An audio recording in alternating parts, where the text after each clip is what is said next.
السلام علیکم ورحمۃ اللہ وبرکاتہ. کیسے ہیں آپ؟ خیریت سے ہیں؟ ٹھیک ٹھاک ہیں؟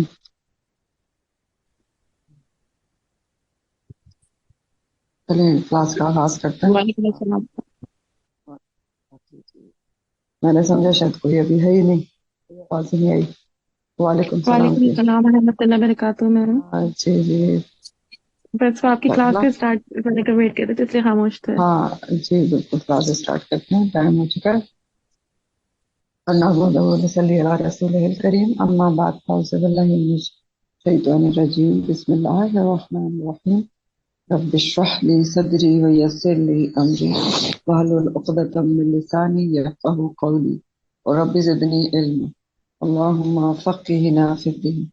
اللهم ارزقني التفكر والتدبر بما يتلوه لساني من كتابك والفهم له والمعرفة بمعاني والنظر في عجائبه والأمل بذلك ما بقيت إنك على كل شيء قدير. رب ارحم كما ربيتني صغيرا. اللهم حسبنا حسابا يسيرا. ربنا لا تزغ قلوبنا بعد إذ هديتنا وهب لنا من لدنك رحمة إنك أنت الوهاب. آمین یا رب العالمین. سورہ الانام کون سی سورہ پڑھے ہیں آپ؟ جی سورہ نام پروناؤنس کریں. الانعام. الانعام. الانام. ٹھیک ہے، الانام. انام ہے یہ یاد رکھیں، انعام نہیں ہے. الانام. جی الانام. سورہ الانام آیت نمبر 140 سے آج آپ کی تفسیر ہے. قد خسر الذین، تحقیق خسارہ اٹھایا ان لوگوں نے، قتلوا جنہوں نے قتل کیا، اولادہم اپنی اولاد کو، صفحاً حماقت میں قتل کیا، بغیر علم بغیر علم کے. ایک کام. دوسرا کام انہوں نے کیا کیا جن کے لیے خسارہ ہے، وہ حرموا، اور انہوں نے حرام قرار دے دیا، ما رزقہم اللہ، جو رزق دیا تھا ان کو اللہ تعالیٰ نے، افتراء، جھوٹ گڑتے ہوئے، افتراء کرتے ہوئے، اللہ، اللہ کے اوپر. تو قد دلوا، تحقیق وہ بھٹک گئے، وما کانوا مہتدین، اور ہدایت پانے والے نہیں تھے. پیچھے سے جڑی ہوئی بات ہے. پیچھے سے آپ پڑھ رہے ہیں کہ انہوں نے کس طرح حلال جانوروں کو حرام کیا ہوا تھا اور خود ساختہ شریعت سازی کی ہوئی تھی، اور قتل اولاد کے بارے میں بھی پچھلی دفعہ آپ نے پڑھا. تو خسارہ کس کے لیے بتایا جا رہا ہے؟ دو لوگوں کے لیے بتایا جا رہا ہے.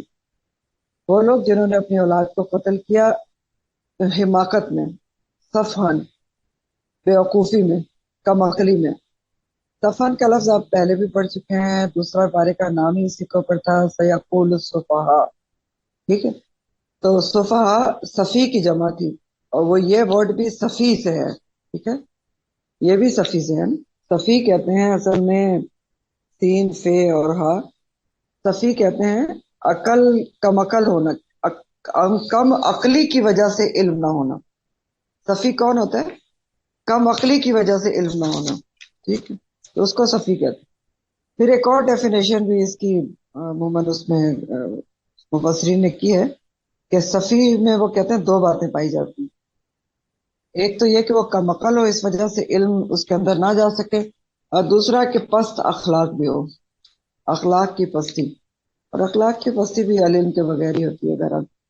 تو ایک تو وہ لوگ ہیں جنہوں نے بے وقوفی میں، لا علمی میں، بغیر علم کے اپنی اولاد کو قتل کیا. دوسرے کون ہے؟ جنہوں نے اللہ کے حلال رزق کو حرام قرار دے دیا، اللہ پر افطرا کرتے ہوئے، جھوٹ باندھتے ہوئے. اب پہلی بات ہے قتل اولاد. قتل اولاد آپ نے پچھلی دفعہ پڑھا، لیکن یاد رکھیں کہ قتل اولاد کی رسم تمام عرب قبائل میں راجے نہیں تھی. یہ کچھ قبیلے تھے جو قتل اولاد کرتے تھے، جیسے ربیہ اور مدر قبیلے کے بارے میں آتے ہیں. تو ان میں یہ طریقہ تھا کہ اولاد جب پیدا ہونے والی ہوتی تھی تو وہ پہلے سے گڑھا کھود کے رکھتے تھے کہ اگر بچی ہوگی تو اس کو زندہ دفن کرتے ہیں. اور اس کی وجوہات آپ نے پچھلی دفعہ پڑھی تھی.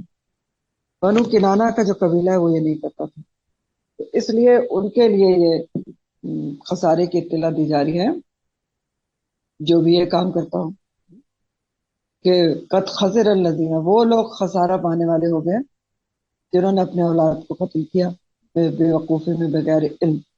خسارہ کیا ہوتا ہے؟ خسارہ کہتے ہیں اخروی نقصان.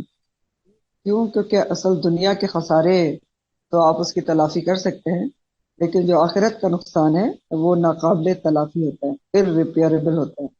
تو یہاں بھی اخروی خسارہ ہے، اور پہلے درجے پر اشارہ مشرکین مکہ کی طرف ہے جو یہ کام کرتے تھے، لیکن دوسرے درجے پر قد خسر الذین میں وہ تمام لوگ شامل ہیں۔ عام بات ہو رہی ہے نا، خاص بات تو نہیں ہو رہی۔ قد خسر الذین، وہ تمام لوگ شامل ہیں جو اپنی اولاد کو قتل کرتے ہیں کسی بھی وجہ سے، پیٹ کے اندر یا پیٹ کے باہر آنے کے بعد، وہ اس میں شامل ہے۔ اور چاہے بے وقوفی حماقت میں کیا، لا علمی میں کیا، کیسے بھی کیا، خسارہ تو ہے۔ بتا دیا گیا نا، بے شک آپ صفین بے وقوفی میں کیا تھا، بغیر علم کیا تھا، لیکن پھر بھی خسارہ ہے۔ کیوں؟ کیونکہ قتل اولاد بہت بڑا گناہ ہے، عقلاً بھی، شرعاً بھی، اخلاقاً بھی، اور تمدنی طور پر بھی۔ اور کسی بھی مذہب میں اس کو اچھا نہیں سمجھا جاتا، ہر مذہب اس کو ناپسند ہی کرتا ہے۔ پھر اس آیت سے ہمیں بہت اہم بات پتہ چل رہی ہے، بہت ضروری بات پتہ چل رہی ہے کہ لا علمی سے کیے کام پر بھی پکڑ ہو سکتی ہے۔ یہی کہا جا رہا ہے نا، قد خسر الذین قتلوا اولادہم سفیہا بغیر علم، بغیر علم بھی اگر انسان کوئی غلط کام کرتا ہے تو اس کی پکڑ ہو سکتی ہے۔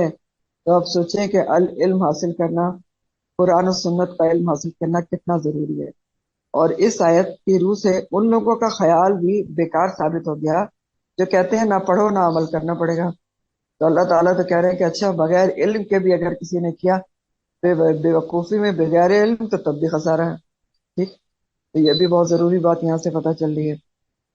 تو بہرحال قتل اولاد کسی بھی صورت میں کیا جائے، کسی بھی صورت میں کیا جائے، کسی بھی اسٹیج پر کیا جائے، کسی بھی زمانے میں کیا جائے، خسارے کا باعث ہے، الا یہ کہ انسان شرائط کے ساتھ توبہ کر لے، توبتاً نسو کر لے، اللہ سے رجوع کرے، شرائط جو توبہ کیے ان کے ساتھ سچی توبہ کرے، صدقہ خیرات وغیرہ کرے کفارے کے طور پہ، تو امید ہے اللہ تعالیٰ معاف کر دے گی۔ دوسرا کس کے لیے خسارے کی وعید دی جا رہی ہے؟ وَحَرَّمُوا مَا رَزَقَهُمُ اللَّهُ افْتِرَاءً عَلَى اللَّهِ۔ دوسرا خسارے میں پڑنے والے وہ لوگ ہیں جنہوں نے اللہ کے حکم کے خلاف اللہ کے حلال رزق کو حرام کر لیا۔ جیسے مشرکین نے حلال جانور بتوں کے نام پر حرام کیے ہوئے تھے، چھوڑ دیتے تھے نا، کوئی چیز ان کی استعمال نہیں کرتے تھے۔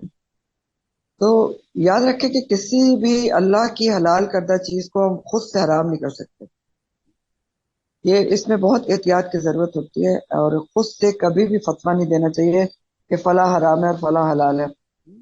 اور حلال اور حرام صرف کھانے میں نہیں ہوتا، اور بھی بہت چیزوں میں ہوتا ہے، ٹھیک ہے، بہت ساری چیزیں میں ہوتا ہے نا، پہننے میں، اوڑھنے میں، برتنے میں، بہت ساری چیزوں میں حلال حرام ہے، معاملات میں ہے۔ تو جو اللہ نے حلال کیا اور جو حرام کیا اس میں اپنی طرف سے کبھی فتویٰ نہیں دینا چاہیے، کیونکہ اللہ تعالیٰ نے نبی کریم صلی اللہ علیہ وسلم تک کو یہ حق نہیں دیا کہ وہ اللہ کی حلال چیز کو حرام کریں۔ سورہ تحریم میں آتا ہے، سورہ تحریم اللہ تعالیٰ فرماتے ہیں یا ایھا النبی لما تحرم ما احل اللہ لک، کیوں وہ آپ چیز حرام کرتے ہیں اپنے اوپر جو اللہ تعالیٰ نے آپ کے لیے حلال کیا ہے۔ اور اس کا واقعہ آپ کو بتائی ہوگا کہ شہد کی کسی وجہ سے آپ نے کہہ دیا تھا کہ آئندہ میں نہیں کھاؤں گا، ازواج مطہرات نے کہا تھا کہ منہ میں آپ کے بو آ رہی ہے، آپ نے کہا ٹھیک ہے میں شہد نہیں کھاؤں، تو اللہ نے فوراً ٹوک دیا تھا کہ کیسے، لما تحرم ما احل اللہ لک، تو آپ بھی نہیں حرام کر سکتے تھے، تو کوئی انسان کیسے کر سکتا ہے؟ اسی لیے اللہ تعالیٰ نے فرمایا کہ جو ایسے کام کرتے ہیں، یہ دونوں کام کرنے والے قد ضلوا، تحقیق و راہ سے بھٹک گئے، اور ہدایت یافتہ کبھی بھی نہیں ہو سکتے، ما کانوا مہتدین، کیونکہ ہدایت یافتہ لوگ جو ہوتے ہیں وہ ایسے کام نہیں کرتے، ظاہر سی بات ہے، ہدایت آ جائے تو انسان ایسے کام نہیں کرتا۔ پھر آپ کا نیا رکوع آگے سے شروع ہو رہا ہے، لیکن بات کچھ نہ کچھ لنکڈ ہے، پیچھے سے پتہ چل جائے گی۔ وَهُوَ الَّذِي، اور اللہ وہ ذات ہے، انشاء، جس نے پیدا کیے، اٹھا کھڑے کیے، جنات، باغات، معروشات، چھتوں پر چڑھائے ہوئے، وغیر معروشات، اور چھتوں پر نہ چڑھائے ہوئے بھی، والنخل، اور کھجور کے درخت، والزرع، اور کھیت، مختلفاً، مختلف ہیں، اکلہ، اس کے کھانے، اس کے پھل، اکل پھل کو کہتے ہیں، اس کے پھل مختلف ہیں، والزیتون، اور زیتون، والرمان، اور انار، متشابہن، آپس میں ملتے جلتے ہیں، وغیر متشابہ، اور نہیں بھی ملتے جلتے. تو اللہ تعالیٰ نے پیدا کیے ہیں بہت سارے باغات، جنات، جنت ان کی جمع ہے. اور وہ کیسے باغات ہیں کہ اس میں بیلیں ہیں معروشات کی، اوپر چڑھائی ہوئی، چھت پر چڑھائی ہوئی. معروشات کا لفظ عرش سے ہے، راشین. اور عرش جو کامن معنی ہے اس کا، وہ ہے گھر کی چھت کو عرش کہا جاتا ہے. وہ شرعی اصطلاح میں تو عرش الگ ہے نا، لیکن جو اس کا عام معنی ہے، لفظی معنی ہے، وہ گھر کی چھت. تو معروشات کیا ہے؟ عرش سے ہے، اسم مفعول جمع مؤنث کا صیغہ ہے. اوپر چڑھائی ہوئی، یعنی اللہ تعالیٰ نے جو باغات بنائے ہیں اس میں عجیب عجیب بڑی زبردست چیزیں ہیں. کچھ بیلیں ہیں جو اوپر چڑھائی جاتی ہیں، جیسے انگور کی بیل ہے، ٹھیک ہے، اور غیر معروشات بھی ہیں. تو یہاں پر اصل میں دو طرح کی بیلوں کا ذکر کیا گیا ہے. ایک تو وہ جو اوپر چڑھائی جاتی ہیں، جیسے انگور میں نے آپ کو بتایا. دوسری وہ بیلیں جو اوپر نہیں چڑھائی جاتی، غیر معروشات، لیکن ہوتی تو بیلیں ہیں، جیسے تربوز کی ہوتی ہے، خربوزے وغیرہ کی ہوتی ہے. تو وہی اللہ وہ ذات ہے جس نے طرح طرح کے باغات پیدا کیے اور اس میں طرح طرح کے طریقے سے پھل وغیرہ لگائے ہیں. بیلیں ہیں جو اوپر چڑھائی ہوئی بھی ہیں، غیر معروشات بھی ہیں. اور غیر معروشات کا ایک اور معنی بھی کیا گیا ہے کہ بیلوں کے علاوہ غیر معروشات اور بھی پودے ہیں جو اوپر چڑھائے نہیں جاتے، ٹھیک ہے، اور وہ بھی پھل اور پھول پیدا کرتے ہیں. جیسے چھوٹے چھوٹے پودے ہوتے ہیں جن میں سبزیاں اور پھل سب لگتے ہیں، بھنڈی جیسے چھوٹے بوٹے کے اوپر لگتی ہے، تو غیر معروشات کا یہ بھی معنی ہے. تو یہ سب اسی نے پیدا کی ہیں. تو اتنی تفصیل کیوں بتائی جا رہی ہے؟ کیا لنک ہے پیچھے سے؟ دیکھیں، مشرکین کو تنبیہ ہے کہ ہر چیز کا پیدا کرنے والا اللہ سبحانہ تعالیٰ ہے، سب کچھ اس نے پیدا کیا ہے. اور تمہارا کیا حال ہے؟ تم اللہ کے حق سے زیادہ بتوں کا حق دے دیتے ہو، اللہ کے حق میں ان کو شریک کرتے ہو. اللہ سے نہیں ڈرتے، ان سے ڈرتے ہو، اللہ کے حصے میں سے حصہ نکال کر ان کا حصہ پورا کر دیتے ہو. تو یہ تو بہت ہی ظلم و زیادتی والی بات ہے. اور دوسری کیوں بتایا جا رہا ہے یہ سب؟ یہ ہر کسی کو بتایا جا رہا ہے، مجھے اور آپ کو بھی بتایا جا رہا ہے کہ انسان ان چیزوں پر غور کرے. اور اللہ کی قدرت پر غور کرنا بھی عبادت ہے. کیوں؟ کیونکہ اللہ کی معرفت حاصل ہوتی ہے. اور یہ وہ چیزیں ہیں جن کا ذکر کیا جا رہا ہے جو ہر کسی کو سامنے نظر آتی ہیں. تو ہر کسی کو غور کرنا چاہیے کہ اللہ تعالیٰ نے کس قدر زبردست طریقے سے چیزیں اگائی ہیں. بیلیں ہیں، بیلوں پر کچھ چیزیں لگتی ہیں، معروشات، غیر معروشات. دوسری طرف کیا ہے؟ وہ نخلا، کھجور کے درخت ہیں، عجیب ہی سما پیش کرتے ہیں، اتنے اوپر جا کے وہاں جا کے پھل لگتا ہے. وہ زرع اور کھیت بھی ہیں، یہ اور ہی سین پیش کرتے ہیں، مختلف قسم کی کھیتیاں زمین پر بچھی ہوئی. تو ایک ہی زمین ہے لیکن اللہ تعالیٰ اتنی مختلف چیزیں مختلف طریقوں سے اگاتے ہیں، اور ان سب کے پھل بھی مختلف ہیں. مختلف اکلہ، یہ بھی نہیں کہ ملتے جلتے ہوں، ہر کوئی اپنا پھل الگ لاتا ہے، چاہے بیل ہو، چاہے درخت ہو، یا کھیتی ہو.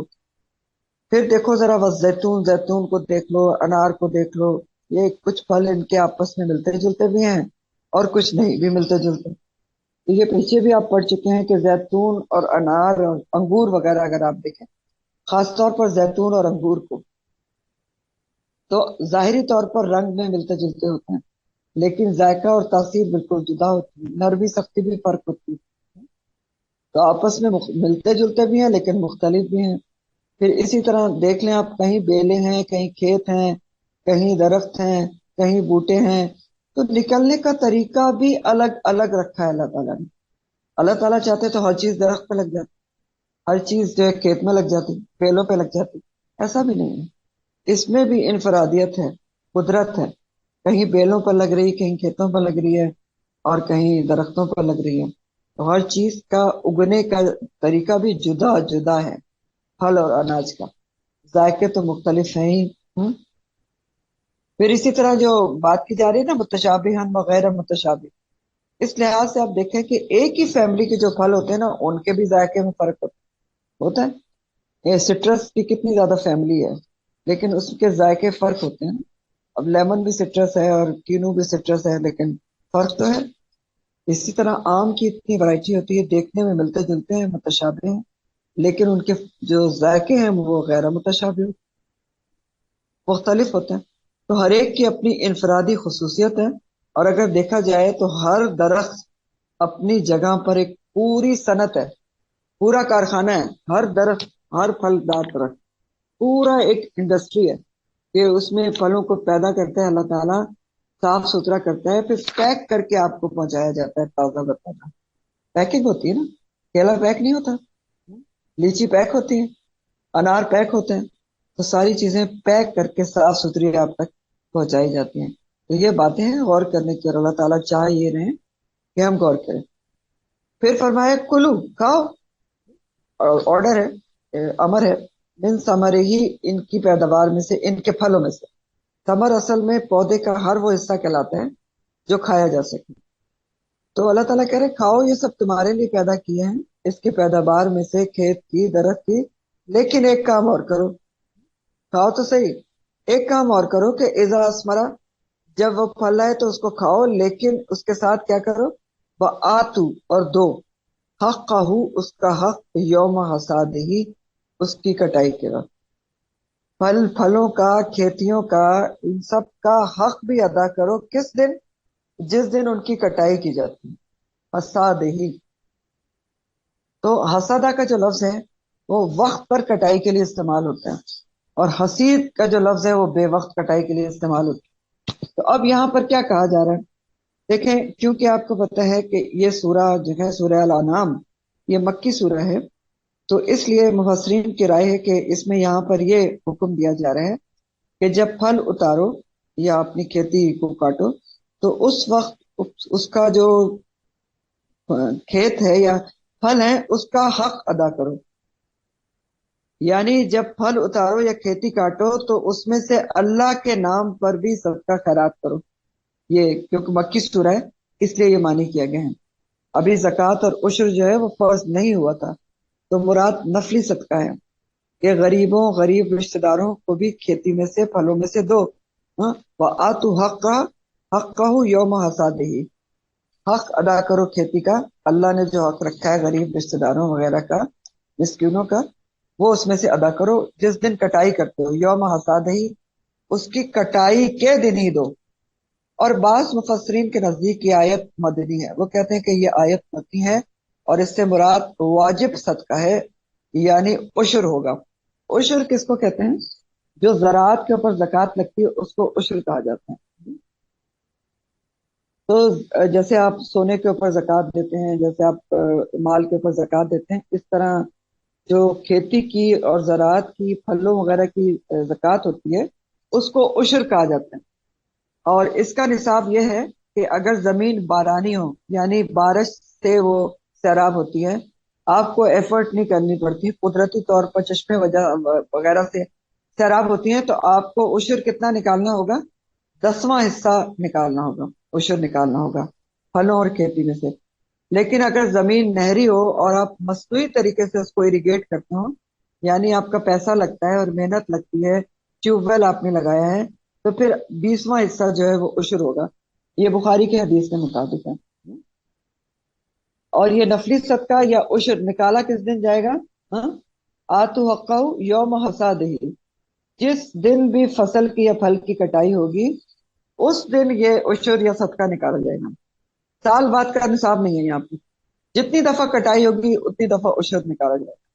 2 دفعہ ہوتی ہے سال میں، 2 دفعہ نکالا جائے گا، 3 دفعہ ہوتی ہے تو 3 دفعہ نکالا جائے گا۔ یہ اس کا نصاب ہے۔ پھر عشر کے سلسلے میں آپ کو 1-2 چیزیں اور بتاتی ہوں حدیث کے مطابق میں۔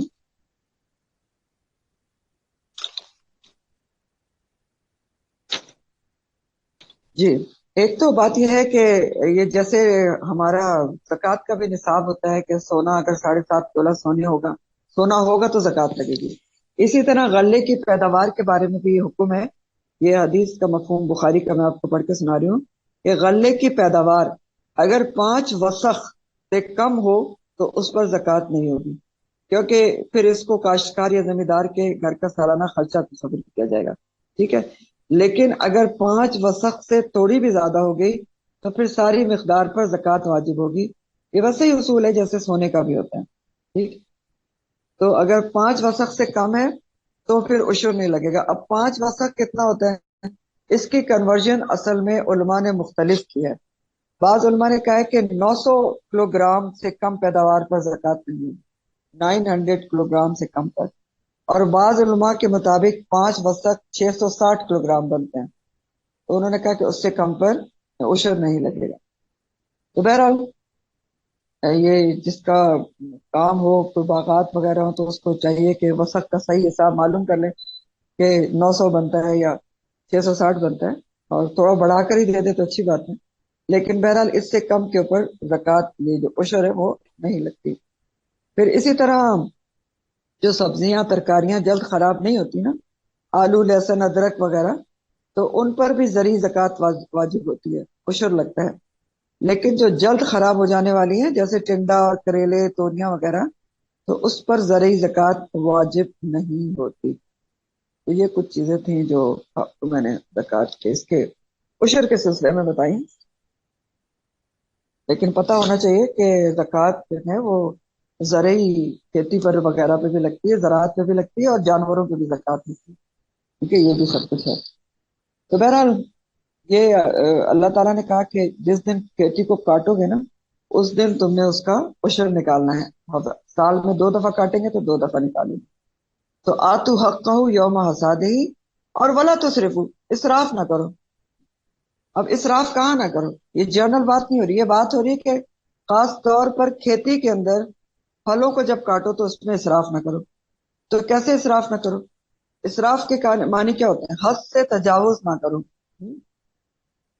تو نمبر 1 اسراف کیسے نہ کرو، اس کے لیے جو اس کی شان نزول ہے اس میں ہی بات واضح ہوتی ہے کہ ایک ثابت ہے، ثابت بن قیس، تو انہوں نے ان کا کھجور کا باغ تھا، تو جب کھجوریں پکی تو انہوں نے ساری کی ساری کھجوریں کاٹی اور سب کے سب کھجوروں میں بانٹ دی، تو اس پر غریبوں میں بانٹ، تو اس پر اس آیت کا نزول ہوا کہ نہیں، یہ بھی اسراف ہے نا، حد سے نہ بڑھو، اپنے لیے بھی رکھو، غریبوں کو بھی دو، اور اللہ کا حق نکالو، سب کچھ کرو، تو اس طرح بھی اسراف نہ کرو۔ نمبر 2 کیا ہے کہ گناہ یا غیر ضروری چیزوں پر خرچ نہ کرو، ٹھیک؟ جیسے مشرکین کیا کرتے تھے، کھیتی میں سے بتوں کے حصے نکالتے تھے، تو یہ بھی کیا تھا، ولا تصرفو میں آتا ہے، اسراف کرنے میں آتا ہے، غیر ضروری خرچہ تھا، گناہ کا خرچہ تھا، تو وہ تو یہ کرتے تھے۔ اور آج کل اگر آپ دیکھیں کہ کسی کے باغوں کی کمائی آتی ہے یا کھیتوں کی کمائی آتی ہے، تو وہ کیا کرتا ہے، وہ بھی بہت سارے گناہ کے کام کر سکتا ہے، ناجائز کام کر سکتا ہے۔ جیسے اس کے پاس کمائی زیادہ آ رہی ہے تو وہ کہتے کہ آؤ جی میں اٹھا کے کوئی کانسرٹ جو ہے وہ ارینج کروا دیتا ہوں، میوزک کانسرٹ، تو بہت مزہ آئے گا، ہلہ گلا ہوگا، تو یہ کیا ہے، گناہ یا غیر ضروری کام ہے، اور اس پر تو پھر یہی ولا تصرفو ہے، پھر گناہگار ہو جائے گا۔ اسی طرح پھر یہ بھی ہے کہ بلا ضرورت چیزیں اگر انسان خریدتا رہے، جس کی ضرورت نہیں ہے آپ کو، پہلے ہی آلریڈی گھر میں بہت ہیں، لیکن خرید کے جمع کرتے رہیں تو وہ بھی اسراف ہے۔ جس کی ضرورت نہیں ہے نا، بیجا آپ خرید رہے ہیں، تو وہ بھی اسراف کے اندر ہی آتے ہیں۔ پھر نمبر 3 کیا ہے کہ ضائع کرنا بھی اسراف میں آتا ہے، کہ نہ خود کھایا نہ دوسرے کو دیا، آپ نے پھل اتارے گلا سڑا کے اس کو پھینک دیے، دل نہیں ہوا کہ کسی اور کو دے دیں، نہ خود ہی کھا سکے، تو یہ بھی اسراف ہے۔ پھر اپنی ذات پر ضرورت سے زیادہ خرچ کرنا بھی اسراف میں آتا ہے۔ تو بہرحال کہا کیا جا رہا ہے، ہدایت یہ کی جا رہی ہے، جب کھیتی کٹے یا پھل اترے تو خود بھی کھاؤ، خود نہ کھانا بھی کوئی نیکی نہیں ہے، خود کھاؤ، گھر والوں کے لیے بھی رکھو، یہ بھی بری بات نہیں ہے، لیکن دوسروں کا حق بھی نکالو، اور کسی بھی طرف حد سے نہ بڑھو، نہ افراد کرو نہ تفرید کرو، جیسا اللہ تعالیٰ نے کہا ہے اس طرح سب کا حق اس کو دو، اپنے لیے بھی رکھو، اپنے گھر والوں کے لیے بھی رکھو، رشتہ داروں کو بھی دے سکتے ہو، لیکن غریبوں کا حق ضرور نکالو، اسراف نہ کرو، کیوں؟ کیونکہ انہ لا یحب المسرفین، کیونکہ اللہ تعالیٰ اسراف کرنے والوں کو بالکل پسند نہیں کرتے۔ مسلم کی حدیث کا مفہوم ہے کہ افضل صدقہ وہ ہے جس کے بعد آدمی محتاج نہ ہو جائے، اور ایک تو اس سے ہمارا اصول کیا نکلتا ہے، اب دیکھیں نا، اللہ تعالیٰ نے یہ بہت اہم سبق دیا ہے کہ کھاؤ سب ٹھیک ہے اذا اسمرا، لیکن حق بھی دو اس کا، پھلوں کا اور کھیتیوں کا۔ اصول یہ نکلتا ہے کہ انسان کو تمام اپنے خرچے جو ہیں اس میں، خرچے کے ہر پہلو میں، ہر آسپیکٹ سے اللہ کے احکامات کو پیش نظر رکھنا چاہیے، ٹھیک ہے؟ جہاں بھی جو خرچہ بھی آپ کر رہے ہیں، کپڑوں پہ کر رہے ہیں، گھر پہ کر رہے ہیں، بچوں پہ کر رہے ہیں، جیسا بھی کر رہے ہیں، اس کو تمام آسپیکٹ سے اللہ کے احکامات کے مطابق کرنی چاہیے، نہ حد سے زیادہ اور نہ حد سے کم، نہ سارا دوسروں کے اوپر خرچ کر دیا، نہ سارا اپنے اوپر خرچ کر دیا، جیسے جیسے حکم ہے ویسے خرچ کرنا ہے۔ تو یہاں کیا بتایا گیا، خلاصہ کیا ہے کہ خود ساختہ حصے بکرے نہ کرو، اللہ کی طرف سے جس کا جتنا حق جس وقت متعین کیا گیا ہے وہ ادا کرو، اللہ کی طرف سے جس کا حق جس وقت اور جتنا متعین کیا گیا ہے اس کو ادا کرو، کیونکہ ہر چیز کا پیدا کرنے والا کون ہے؟ وہی ہے، تو اس کے حکم پر چلو۔ یہ یہاں پر تاکید ہے۔ پھر آگے مزید ان کا الانعام کا ذکر ہے، مویشی جانوروں پر، کیونکہ اس میں بہت زیادہ غلط شریعت سازی کی گئی تھی۔ تو اللہ تعالیٰ کہتے ہیں وَمِنَ الْأَنْعَامِ، اور مویشی جانوروں میں سے حمولتاً کچھ بوجھ اٹھانے والے ہیں، وَفَرْشًا اور کچھ چھوٹے قد کے ہیں، زمین سے لگے ہوئے بھی ہیں۔ حمولتاً کا لفظ تو حمل سے، حمل کس کو کہتے ہیں؟ خوشگوار بوجھ اٹھانا۔ تو کچھ بوجھ اٹھانے والے ہیں یعنی بار بردار ہیں، بار بردار ہیں نا، جو زیادہ بوجھ اٹھا سکتے ہیں، جیسے اونٹ اور بیل وغیرہ۔ حمولتاً مبالغے کا صیغہ ہے، تو بہت زیادہ جو بوجھ اٹھانے والے ہیں وہ بھی ہیں الانعام میں سے تمہارے لیے، جیسے اونٹ اور بیل وغیرہ۔ وہ فرشا اور کچھ بچھے ہوئے ہیں، زمین کے قریب ہیں، پستہ قد ہیں، جیسے بھیڑ اور بکری وغیرہ۔ اور فرشا ان کو اس لیے بھی کہا گیا ہے کہ آپ ان کی کھال سے اون بنتا ہے اور اس سے قالینیں وغیرہ بنتے ہیں جو بچھائی جاتی ہیں، اور یہ تو آج کل ہوتا ہے، لیکن پہلے زمانے میں بھی ان کی کھالوں کو بطور بستر استعمال کیا جاتا ہے۔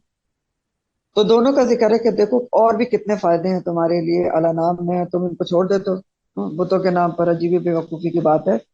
تو ان میں تو حمولتاً بھی ہیں جو بہت زیادہ تمہاری بار برداری کے کام آتے ہیں، اور زمین پر بچھے ہوئے بھی ہیں، فرشا بھی ہیں، تو تمہارے لیے بہت زیادہ اس کے اندر فائدے کی چیزیں ہیں اگر تم غور کرو تو۔ اور تو زمین پر بچھانے کا تو غذا کا ذریعہ بھی ہیں تمہارے لیے، دودھ کا ذریعہ بھی ہیں تمہارے لیے، تو کلو کھاؤ مما اس میں سے رزقکم اللہ، جو رزق دیا ہے تمہیں اللہ تعالیٰ نے، خود سے بیکار رسمیں بنا کر اس کو حرام نہ کر لو، ان کی چیزوں کا استعمال کرو، اور ولا تتبعوا خطوات الشیطان، اور شیطان کے قدموں کی پیروی نہ کرو۔ تو حکم ہے کلو کھاؤ مما اس میں سے جو رزق دیا اللہ تعالیٰ نے۔ تو کیا کیا کھاؤ؟ ان کا گوشت کھاؤ، ان کا دودھ پیو، دودھ سے مکھن، گھی، پنیر، چربی سب استعمال کرو۔ سورہ یاسین آیت نمبر 71-72 کا ترجمہ ہے، یاسین 71-72۔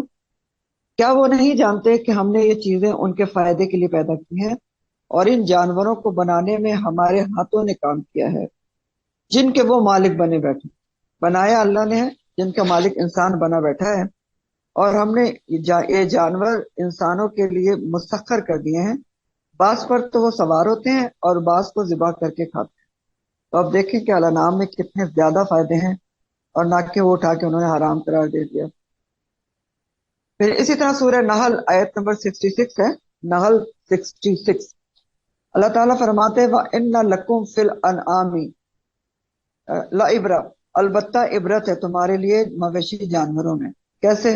نسقیکم، ہم پلاتے ہیں تم کو، مما فی بطونہ، من بین فرث ودم لبنا خالصا سائغا للشاربین۔ دیکھو تمہارے لیے بڑی عبرت و نصیحت ہے مویشی جانوروں میں کہ ہم ان کے پیٹوں میں جو خون اور گوبر کے درمیان سے اتنی زبردست چیز ایک دودھ نکالتے ہیں۔ تو سوچیں واقعی کتنی زبردست چیز ہے، دودھ، خالص دودھ نکالتے ہیں جو خوشگوار ہوتا ہے پینے والوں کو۔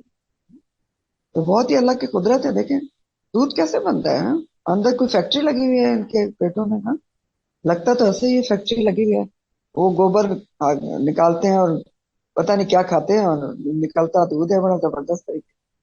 تو اللہ کی قدرت ہے۔ پھر اس کے علاوہ بھی اگر آپ دیکھیں تو ان کے جو بال ہیں اس سے ہمارا کیا لباس بنتے ہیں، سویٹرز، کوٹ وغیرہ بنتے ہیں، اوڑھنے کے کام آتے ہیں، کمبل وغیرہ بنتے ہیں، اور بھی بہت سی اغراض میں استعمال ہوتے ہیں۔ تو اللہ تعالیٰ یہاں غور و فکر ہم سے بھی تو کروا رہے ہیں نا کہ ذرا غور کرو کہ یہ سارے مویشی جانور جو اللہ تعالیٰ نے تمہارے لیے ہی پیدا کیے ہیں کہ تمہاری بہت ساری جو ضروریات ہیں وہ ان سے پوری ہوتی ہیں، ان گنت فائدے ہیں ان سے۔ تو وَكُلُوا مِمَّا رَزَقَكُمُ اللَّهُ، کھاؤ اس میں سے جو اللہ تعالیٰ نے تمہارے لیے حلال جانور پیدا کیا، اور وَلَا تَتَّبِعُوا، اور نہ تم پیروی کرو خطوات الشیطان، شیطان کے قدموں کی۔ کیوں؟ کیونکہ انہو بے شک لکم، وہ تمہارے لیے عدو مبین، کھلم کھلا دشمن۔ شیطان کے قدموں کی پیروی نہ کرو، یعنی اس کے بہکائے میں نہ آؤ، اس کے بہکائے میں آ کر خود سے حلت اور حرمت کے قوانین نہ بنا ڈالو، جیسا کہ مشرکین نے کیا تھا، خود سے حلال جانور حرام کر دیا۔ تو تنبیہ ہے کہ اللہ کے احکامات کے مقابلے میں شیطان کے وسوسے میں نہ آؤ، وہ تمہارا کھلم کھلا دشمن ہے، عدو مبین ہے۔ سمجھو کہ اس کا تو مشن ہی ہے کہ وہ تم کو اللہ کے حکم کے خلاف لے کر جائے اور اپنے چیلنج کو پورا کرے جو وہ رب کائنات کو دے کر ہے۔ اس کا تو چیلنج ہی ہے کہ وہ تمہاری دنیا اور آخرت بگاڑے اور اپنا چیلنج پورا کرے۔ تو اس کو سمجھو، اس کو دشمن سمجھو، وہ دشمن ہے، اس کو دشمن سمجھو۔ فَاتَّخِذُوهُ عَدُوًّا، تو جب بھی انسان شیطان کے بہکائے میں آ کر حلال کو حرام، حرام کو حلال قرار دیتا ہے، چاہے وہ کسی بھی چیز میں ہو، تو شیطان بڑا خوش ہوتا ہے، ہاں؟ اور اللہ ناراض ہو جاتا ہے۔ ظاہر ہے نا، اللہ تو ناراض ہوگا جب ہم انسان جو ہیں شیطان کے بہکائے میں آ کے اللہ کے حرام کردہ کو حلال اور حلال کو حرام کر لیں، تو شیطان تو بڑا خوش ہوگا، واہ واہ کہ میں نے تو اپنا چیلنج پورا کر لیا۔ لیکن رحمان تو ناراض ہو جائیں گے۔ اس لیے اللہ تعالیٰ قرآن میں بار بار خبردار کرتے ہیں کہ عدو مبین ہے، کھلم کھلا دشمن ہے، چیلنج دے کر آیا ہے کھلم کھلا کہ مجھے مہلت دی جائے تاکہ میں ان کو بہکا سکوں۔ ازل سے ابد تک تمہارا دشمن رہے گا، ہوش میں آؤ۔ سورہ الاعراف آیت نمبر 27 کا ترجمہ ہے، الاعراف 27، اے نبی اے بنی آدم، سورہ الاعراف 27، اے بنی آدم، شیطان تم کو فتنے میں نہ ڈالے جیسا کہ اس نے تمہارے ماں باپ کو جنت سے نکلوا دیا۔ ٹھیک، فتنے میں ڈال کے نکلوا دیا نا اس نے۔ تو بہت سی آیات قرآن میں اس موضوع کے اوپر ہیں، بہرحال کہ شیطان دشمن ہے، اس کو دشمن سمجھنا چاہیے۔ آگے پھر انہی کا ذکر ہے، اور اللہ تعالیٰ آگے جو کی آیات میں اصل میں جو مشرکین مکہ ہیں ان کی خود ساختہ جو پابندیاں تھیں، خود ساختہ شریعت سازی تھی مویشی جانوروں کے بارے میں، ان کا عقلی محاسبہ کیا ہے اگلی دو آیات میں۔ ٹھیک، ان کی جو باتوں کی غیر معقولیت ہے اس کو کھول کر سامنے لایا گیا ہے کہ یہ تو عقل سے ہی مبرہ باتیں کرتے ہیں۔ تو اللہ تعالیٰ یہاں پر جوڑوں کی بات کر رہے ہیں کہ 8 جوڑے ہیں، ثمانیہ ازواج۔ ثمانیہ تو عربی کی گنتی ہے 8، اور ازواج زوج کی جمع ہے۔ ٹھیک، جوڑے کو کہتے ہیں۔ اب ذرا اس کو اچھی طرح سے آپ سمجھ لیں، زوج کی جمع ہے ازواج، ٹھیک، جوڑا جو ہے وہ ہم مثل چیزوں کا بھی ہو سکتا ہے، ایک جیسی چیزوں کا، جیسے جوتے کا جوڑا ہوتا ہے نا، ایک جیسی ہوتی ہے، اور جوڑا مختلف چیزوں کا بھی ہو سکتا ہے، اور جوڑا لیونگ تھنگس کا بھی ہوتا ہے اور غیر لیونگ نان لیونگ کا بھی ہوتا ہے، ہو سکتا ہے نا۔ اگر آپ کائنات کی ساری مخلوقات کو دیکھیں تو ہر چیز جوڑوں میں ہے سوائے خالق کے۔ خالق جو ہے اکیلا ہے، قل هو اللہ احد۔ ورنہ آپ دیکھیں انسان کیا ہے، جوڑوں میں ہے، عورت مرد بنائے گئے ہیں، حیوان بھی ایسے ہی ہیں، نر مادہ بنائے گئے ہیں، نباتات میں بھی جوڑے ہوتے ہیں۔ بہت سارے درخت ہیں جو فیمیل درخت ان کے ساتھ لگایا جائے تب اگتے ہیں، پپیتا۔ دن اور رات کا جوڑا ہے، دنیا اور آخرت کا جوڑا ہے، زمین آسمان کا جوڑا ہے، وغیرہ وغیرہ۔ اب اگلی بات آپ بہت غور سے سمجھیں گے کہ زوج جوڑے کو بھی کہتے ہیں، اور زوج کے 2 افراد کو الگ الگ بھی زوج ہی کہا جاتا ہے۔ زوج میں کیا ہوا، 2 افراد ہو گئے، ایک مذکر ایک مؤنث، لیکن الگ الگ بھی آپ جب ان کو استعمال کریں گے تو زوج ہی کہا جائے گا۔ جیسے الگ جو خاتون ہوتی ہے اس کو بھی زوج کہا جاتا ہے نا، بیوی، ٹھیک۔ تو زوج جوڑے کو بھی کہتے ہیں، اور زوج کے 2 جو افراد ہوتے ہیں نر اور مادہ، ان کو الگ الگ بھی زوج ہی کہتے ہیں۔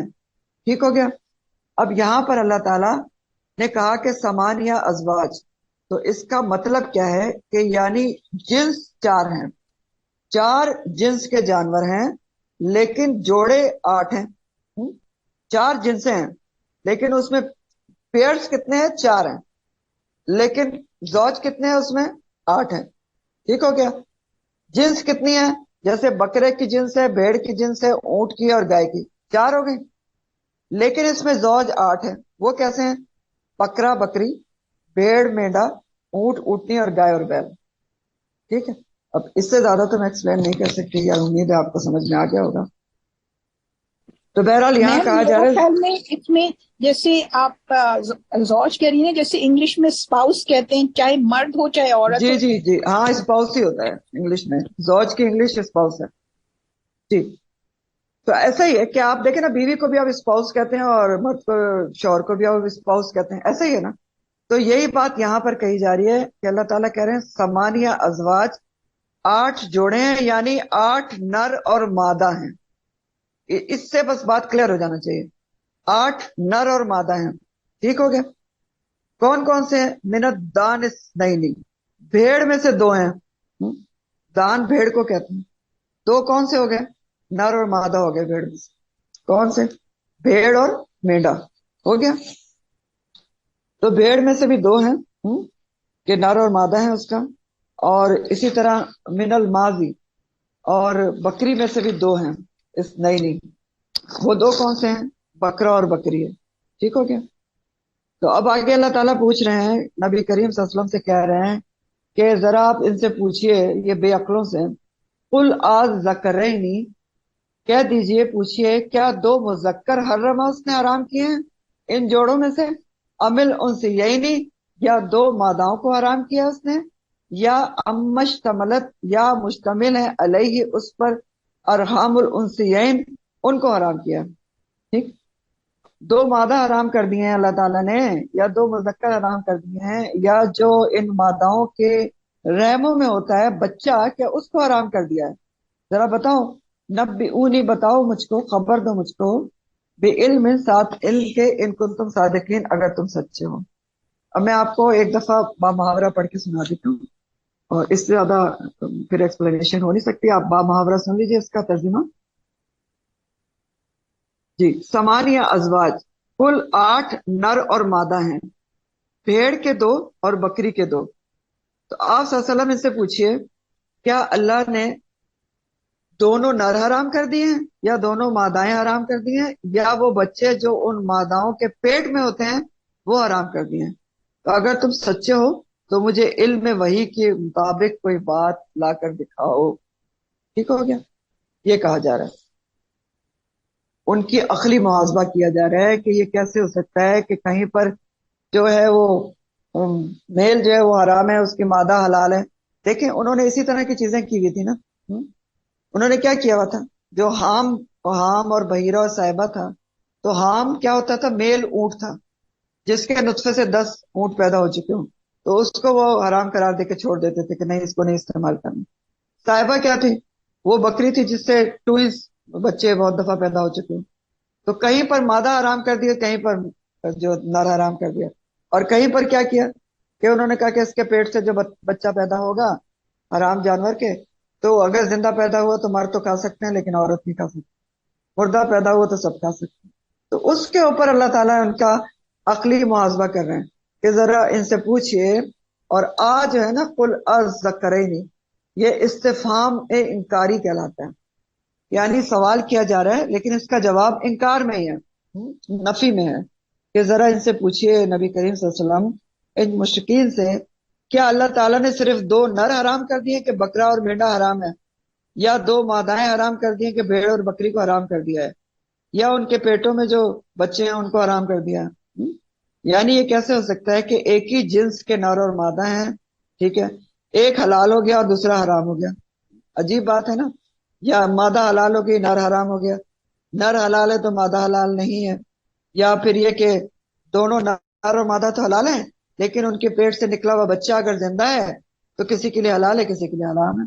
مردہ ہے تو سب کھا سکتے ہیں. تو یہ تو بہت ہی عجیب بات ہے. جن کو عقل سلیم تسلیم ہی نہیں کرتی، عقل ہی نہیں تسلیم کرتی، تو اللہ تعالیٰ کیسے حکم دے سکتے ہیں؟ تو بتاؤ ذرا مجھ کو، خبر دو. نبئونی بعلم ان کنتم صادقین، یعنی علم کے مطابق مجھے دلیل دو کہ اللہ تعالیٰ نے یہ کہیں پر کہا ہے کہ یہ چیزیں حرام ہیں اور یہ حلال ہے. اور علمی دلیل کیا ہے؟ الہامی کتاب سے دلیل دو کہ ایسی کوئی چیز ہے. تو اصل میں مشرکین بالکل بے عقلی کی بے تکی باتیں خود سے گڑھ رہے تھے، تو ان کے غلط عقائد کو یہاں پر چیلنج کیا جا رہا ہے کہ کیا عجیب باتیں تم کر رہے ہو، اگر حرام ہوگا تو پوری جنس حرام ہوگی نا، یہ تو نہیں ہو سکتا کہ نر حلال ہے اور مادہ حلال ہے، اور اگر حرام ہوگی تو مرد اور عورت دونوں کے لیے حرام ہوگی، ایسا تو نہیں ہو سکتا۔ کبھی ایسا سنا ہے کہ ایک چیز مرد پر حرام ہے اور عورت پر حلال ہے؟ ہاں، تو یہ کیا عورت نہیں کھا سکتی، مرد کھا سکتے ہیں؟ اور اگر دونوں نر اور مادہ کسی جنس کے حلال ہیں تو بچہ کہاں سے حرام ہو گیا؟ تو تم پتہ نہیں کہاں سے ایسی باتیں لے آتے ہو، کوئی علمی دلیل تمہارے پاس ہے نہیں، اگر ہے تو لا کر دکھا دو تو مان لیں گے، یہ کہا جا رہا ہے۔ پھر آگے سیم اسی طرح کی آیت ہے، سیم صرف جانور کو فرق کیا گیا ہے، اور وہ اللہ تعالیٰ نے آگے اونٹ کا اور گائے کا الگ سے ذکر اس لیے کیا ہے کہ اگر ان کا نام نہ لیا جائے تو یہ نہ ہو کہ مشرکین اپنے خیالات پر قائم رہیں اور کہیں کہ جی اونٹنی اور گائے کے لیے تو اللہ تعالیٰ نے ایسے کہا نہیں، تو ہم ان کو حرام کر سکتے ہیں۔ تو یہی سیم آیت اونٹ کے لیے اور گائے کے لیے بھی کہی جا رہی ہے کہ اللہ تعالیٰ فرما رہے ہیں کہ وَمِنَ الْإِبْلِ، ابل اونٹ کو کہتے ہیں، اور جمل کا نام بھی عربی میں آتا ہے، قرآن میں آتا ہے اونٹ کے لیے۔ تو اونٹ میں سے بھی اثنین دو ہی ہیں، دو کون سے ہیں؟ اونٹ اور اونٹنی۔ اور من البقری، گائے میں سے بھی اثنین دو ہی ہیں، کون ہے؟ گائے اور بیل۔ تو یہ دو دو ہیں ان میں سے، اب بتاؤ قل الذکرین، کیا دونوں مذکر حرما اس نے حرام کیے، امل انثیین، یا دو ماداؤں کو اس نے حرام کر دیا ہے، ام مشتملت، یا جس پر مشتمل ہے علیہ الارحام الانثیین، رحم دو ماداؤں کی۔ سیم آیت ہے کہ اللہ تعالیٰ وہی چیز فرما رہے ہیں کہ کیا بے وقوفی کی باتیں ہیں کہ تم کسی اونٹ کے میل کو چھوڑ دیتے ہو کہ وہ حرام ہو گیا، اس کی مادہ کو کہتے ہو حلال ہے، پھر اسی طرح کسی گائے کو کسی کو کہہ دیتے ہو حلال ہے، اس کا نر جو ہے، اس کا بیل جو ہے وہ حرام ہو گیا، اس کے اوپر بار برداری نہیں کریں گے۔ تو یہ کیا عجیب بات ہے، کیا صرف کسی نسل کی اللہ تعالیٰ نے صرف مذکر حرام کر دیے ہیں، یا صرف مادہ حرام کر دیے ہیں، یا دونوں ہی حرام حلال میں اندر کوئی تم نے گڑبڑ کی ہوئی ہے؟ اور بچے جو رحموں میں ہوتے ہیں اونٹ یا گائے کے، کیا اس کو حرام کر دیا ہے؟ تو وہی بات ہے کہ ایسا کیسے ہو سکتا ہے؟ اگر حرام ہوگا تو پوری جنس حرام ہوگی، نر مادہ دونوں حرام ہوں گے، اور حرام ہوں گے تو سبھی کے لیے ہوں گے، عورت مرد سب کے لیے۔ اور جب کسی جانور کے نر اور مادہ دونوں حرام ہوں گے تو اس کا بچہ بھی حرام۔ تو یہ تو عجیب ہی گورکھ دھندا قسم کی انہوں نے وہ بنائی ہوئی تھی، شریعت سازی کی ہوئی تھی۔ تو اللہ تعالیٰ پھر سے ایک اور سوال کر رہے ہیں کہ اب بتاؤ ذرا مجھے، ام کن تم، یا تھے تم، شہداء گواہ تھے، کب، از وصاکم، جب وصیت کی تھی تم کو اللہ تعالیٰ نے بہذا اس کی، بتاؤ ذرا کیا تم حاضر تھے، وہاں گواہ تھے جب اللہ تعالیٰ نے یہ حکم دیا تھا کہ فلانے کا مادہ حرام ہے اور فلانے کا نر حرام ہے، تو تم کیا وہاں پر موجود تھے جو تم اتنا قطعی قسم سے ایسی باتوں کا حکم دیتے ہو؟ اور وصیت سے ہے تاکیدی حکم، تو جو چیزیں تم گھڑ رہے ہو خود سے، یہ حلال یہ حرام، تو کیا تم وہاں پر موجود تھے جب اللہ تعالیٰ یہ سارے حکم دے رہے تھے؟ تو کسی بھی چیز کے ثبوت کے لیے شہادت ضروری ہوتی ہے، شہداء۔ اور شہادت آپ کو پتہ ہے دو قسم کی ہوتی ہے، ایک عینی شہادت ہوتی ہے جس کو آئی وٹنس کہتے ہیں، ٹھیک ہے، آنکھوں دیکھی، اور دوسری کون سی ہوتی، کامل یقین کی بنیاد پر شہادت، ایویڈنس کے اوپر۔ اس سے پہلے کی آیت میں اللہ تعالیٰ نے علمی شہادت کے بارے میں پوچھا تھا کہ نبئونی بعلم، کہ تمہارے پاس کوئی پراپر ایویڈنسز ہیں کسی الہامی کتاب میں کہ اللہ تعالیٰ نے کوئی ایسے حکم دیا ہے، تو ذرا مجھے لا کے دکھا دو۔ نبئونی، پھر علمی شہادت لے کر آؤ۔ اس طرح ان کے باطل عقائد کی تردید کی گئی تھی کہ علمی شہادت تو مشرکین لا ہی نہیں سکتے تھے، کہیں پر لکھا ہی نہیں۔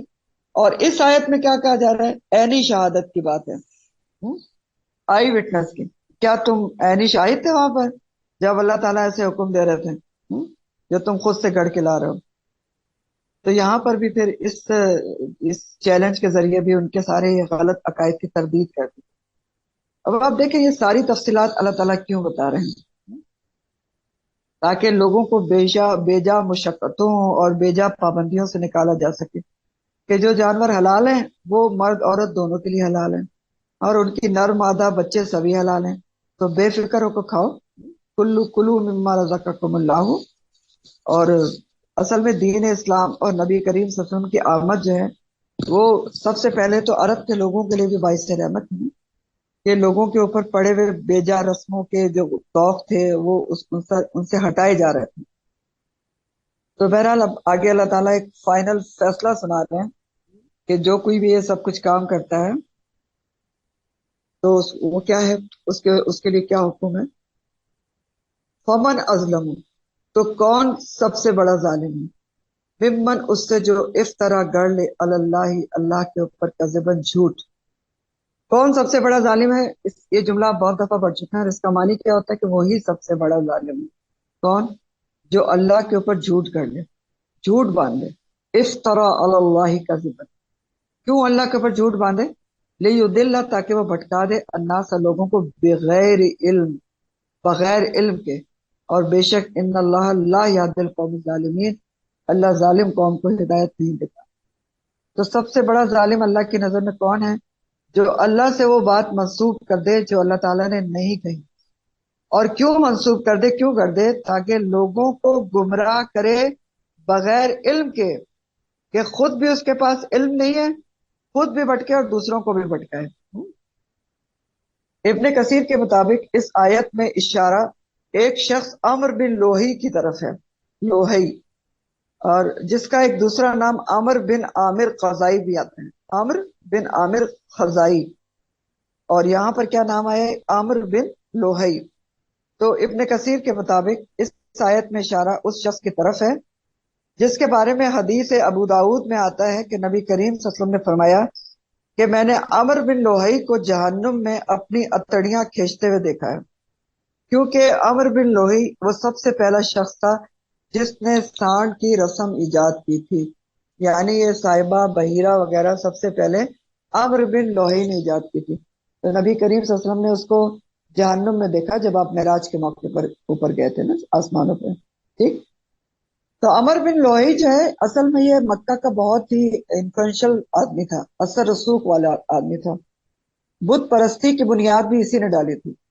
ہوا یہ تھا کہ عرب پہلے دین ابراہیم پر تھے، ابراہیم علیہ السلام کے دین پر چلتے تھے، ان میں بت پرستی نہیں تھی. یہ عمر بن لوہی ایک دن اپنی بزنس کے سلسلے میں شام گیا اور وہاں اس نے لوگوں کو بتوں کو پوچھتے ہوئے دیکھا تو وہ اسے بہت اچھے لگے، تو وہ وہاں سے کچھ بت خرید کر لے آیا اور اس نے خانہ کعبہ میں رکھ دیا. ٹھیک ہے. آج بھی تو لوگ لاتے ہیں نا سوینئر کے طور پہ، بڑے بت خرید کے لاتے ہیں، اسٹیچوز، اور بڑے عقیدت اور محبت سے ڈرائنگ روم میں سجاتے ہیں. تو بہرحال وہ بھی خرید کر لے آیا. پھر کیونکہ اثر رسوخ والا تھا تو اس نے لوگوں کو بتوں کی طرف مائل کیا، اور ہوتے ہوتے خانہ کعبہ میں 360 بت جمع ہو گئے. تو عمر بن لوہی کے بارے میں آتا ہے کہ اس نے دین ابراہیمی میں سب سے پہلے شرک کی ملاوٹ کی. وہی جو آپ نے پچھلی دفعہ پڑھا تھا نا کہ وَلِيَلْبِسُوا عَلَيْهِمْ دِينَهُمْ، ورنہ اس سے پہلے مکہ میں بت پرستی کا کانسیپٹ نہیں تھا. تو ابن کثیر کے مطابق اس میں اشارہ اس کی طرف ہے، اور اس کو سب سے بڑا ظالم کیا کہا گیا ہے کہ اس نے شرک کو ایجاد کیا اور لوگوں سے اس کی پیروی بھی کروائی بغیر علم، خود بھی بھٹکا اور لوگوں کو بھی بھٹکایا. اور پھر جو کوئی بھی ایسا کرے کسی بھی زمانے میں کہ بغیر علم کے خود بھی بھٹکے اور لوگوں کو بھی بھٹکائے تو اس کو سب سے بڑا ظالم کہا گیا ہے. اب ظالم کیوں ہے؟ کیونکہ سب سے پہلے تو اللہ کے حق میں کمی کر دی کہ شریعت سازی خود سے کر لی، اللہ کے حق میں کمی ہوگی. دوسری کیا ظلم کی کیا چیز کی کہ لوگوں کو گمراہ کیا بغیر علم، تو لوگوں کے حق میں کمی کر دی. تو سبق کیا ہے کہ اگرچہ یہاں اشارہ بے شک وہ بھی عمر بن لوہی کی طرف، لیکن ہم سب کے لیے اس میں بہت بڑی وارننگ ہے. اگر آپ سوچیں کیا وارننگ ہے کہ دیکھیں جو قرآن پڑھنے پڑھانے والے ہوتے ہیں نا، لوگ سمجھتے ہیں ان کو ہر مسئلے کا پتہ ہوگا، حالانکہ یہ بہت غلط کانسیپٹ ہے. مفتی الگ ہوتا ہے اور مفسر الگ ہوتا ہے، لیکن پھر بھی لوگ مسئلے پوچھتے ہیں. تو اگر کسی مسئلے کے بارے میں آپ کو نہیں معلوم تو آپ کلیئر کٹ کہہ دیں کہ مجھے نہیں معلوم اس کے بارے میں. اگر لا علمی کی بنیاد پر غلط بات بتائیں گے، غلط کوئی فتویٰ دے دیں گے تو یہ اللہ پر جھوٹ باندھنے کے مترادف ہی ہوگا. ٹھیک ہو گیا؟ تو نہیں آتا تو بہت صفائی سے آدمی کہتے ہیں کہ مجھے نہیں آتا. کسی کا بھی علم مکمل نہیں ہوتا، یہ بتا دے کہ میں مفتی نہیں ہوں. ٹھیک ہو گیا؟ اور جہاں تک بغیر علم کے بھٹکانے کی بات ہے، اس کے بارے میں بخاری کی حدیث کا مفہوم ہے کہ اللہ تعالیٰ علم کو اس طرح اٹھائے گا کہ علم والے اٹھ جائیں گے. جاہل لوگ پیشوا بن جائیں گے، لوگوں کو فتوے دیں گے، خود بھی گمراہ ہوں گے اور لوگوں کو بھی گمراہ کریں گے۔ تو ان اللہ لا یہدی القوم الظالمین، ایسے ظالموں کو جو اللہ پر جھوٹ گڑیں بغیر علم کے، خود بھی بھٹکے ہیں لوگوں کو بھی بھٹکائیں، تو اللہ تعالیٰ ان کو ہدایت نہیں دیتا۔ آگے جو ہے اللہ تعالیٰ حلال اور حرام کے اصل قانون کی طرف آ رہے ہیں کہ نبی کریم صلی اللہ علیہ وسلم سے خطاب ہے کہ آپ ان لوگوں کو بتائیں کہ اصل اللہ تعالیٰ نے کیا حرام قرار دیا ہے، اس کو بتا دیں۔ تو قل کہہ دیجئے آپ، نبی کریم صلی اللہ علیہ وسلم سے خطاب ہے، لا اجدو، نہیں میں پاتا، فیما اوحی الیہ، اس میں جو وحی کیا جا رہا ہے میری طرف، محرمن، حرام شدہ کوئی بھی چیز، علی طائمن، اوپر کسی کھانے والے کے، یطعمہ، جو کھاتا ہے اس کو، الا، مگر کیا چیز حرام ہے جو میری طرف وحی کی جا رہی ہے اس میں، ان یہ کہ یکونا وہ ہو میتتن، مردار، او دمن مسفوحن، یا خون بہتا ہوا، اور لحم خنزیری، یا گوشت خنزیر کا، فإنہ، تو بے شک وہ رجسن، وہ گندگی ہے، یا وہ کیا ہو، او فسقن، یا وہ فسق و نافرمانی ہو، کہ اوہلا، وہ پکارا جائے، لغیر اللہ بھی، اللہ کے، غیر اللہ کے نام پر۔ ٹھیک، یہ کیا بات کہی جا رہی؟ نبی کریم صلی اللہ علیہ وسلم سے خطاب ہے، آپ ان لوگوں کو بتا دیں کہ جو کچھ میری طرف وحی کیا جا رہا ہے قرآن اور حدیث، اس میں کوئی چیز حرام نہیں پاتا کسی کھانے والے کے اوپر، جو کچھ بھی وہ کھاتا ہے، سوائے ان چیزوں کے میری طرف جو وحی کی گئی اس میں یہ چیزیں حرام بتائی گئی ہیں۔ کیا بتائی گئی ہیں؟ مردار ہے،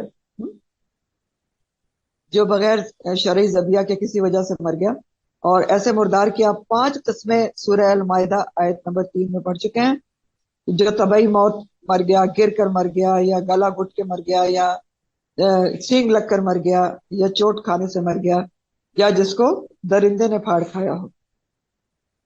دوسری چیز کیا حرام پاتا ہوں جو وہی الہی میں ہے، دمم مسفوحن ہے، خون ہے، لیکن مزید اس کی ایکسپلینیشن ہے بہتا ہوا، مسفوحن، مسفوحن کا لفظ صفحہ سے، سین فاہا، صفحہ کے معنی ہوتے ہیں بہانا، اور مسفوحن اسم مفعول ہے، بہتا ہوا، بہایا ہوا۔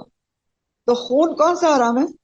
ہاں، جو بہتا ہوا خون ہے، یعنی اصلاً جو خون ہے وہ نہیں استعمال کیا جا سکتا، نہ اس کو پکایا جا سکتا ہے، نہ اس کو پیا جا سکتا ہے، نہ پکا کر کھا سکتے ہیں۔ آپ کو پتہ ہے بعض فورن کنٹریز میں خود باہر رہی ہوں تو وہاں پر ایگ، اس کی بلڈ پڈنگ بنتی تھی، بلڈ پڈنگ، تو یہ حرام چیزیں ہیں۔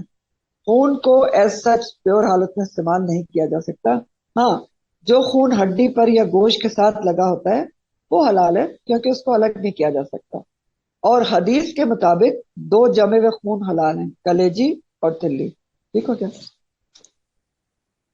سوری۔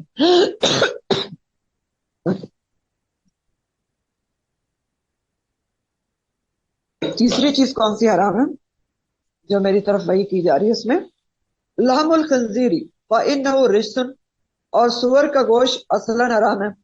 کیوں؟ کیونکہ وہ یقینی طور پر رجس ہے، ناپاک ہے، گندگی ہے۔ اور لحم الخنزیر سے آپ پڑھ چکے ہیں کہ مراد صرف گوشت نہیں ہے، سور کی ہر چیز اصلاً اور قطعاً حرام ہے، چاہے ہڈی ہے، گوشت ہے، چربی ہے، کھال ہے، کچھ بھی ہے۔ چوتھی چیز کیا حرام ہے جو وہی میری طرف کی جا رہی ہے، اس میں او فسقن، یا وہ نافرمانی ہو، فسق ہو، اللہ کے احکامات سے باہر نکلنا ہو۔ کیسے؟